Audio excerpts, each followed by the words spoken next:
Il n'y a pas si longtemps, je vous montrais qu'on s'aimait les plantes de fraises en plasticulture, donc nos rangs étant sur plastique.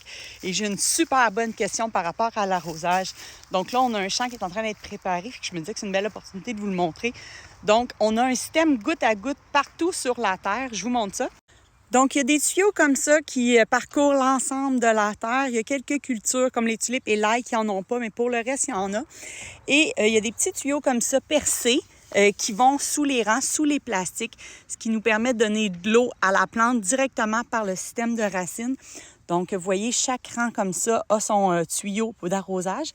Et quand c'est le temps d'irriguer, bien, on va directement en bas à l'étang, partir les pompes. Et là, il y a un système de valves un peu partout sur la terre permettant d'arroser chaque champ indépendamment selon les besoins de chacun. Donc, l'été, 2 fois par jour, l'équipe va dans les champs voir le taux d'humidité de chacun des champs et selon les besoins des cultures, vont ouvrir les valves comme ça qui vont permettre d'arroser les champs qui ont besoin d'être arrosés. Elle est en fait en pente, donc l'étang se trouve en bas complètement, juste ici.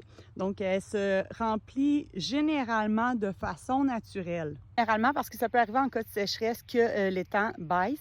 À côté de l'étang, on a un bassin de rétention qui contient de l'eau qu'on peut utiliser pour remplir l'étang en cas de besoin.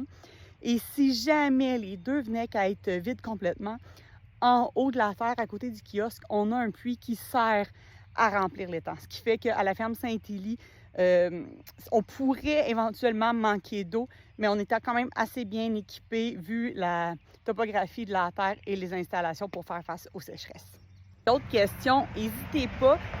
Pour ceux qui connaissent peu la ferme Saint-Élie, la ferme existe depuis plus de 35 ans, mais nous, c'est notre 4e saison en tant que propriétaire et nous ne sommes pas des agriculteurs de formation ou de famille.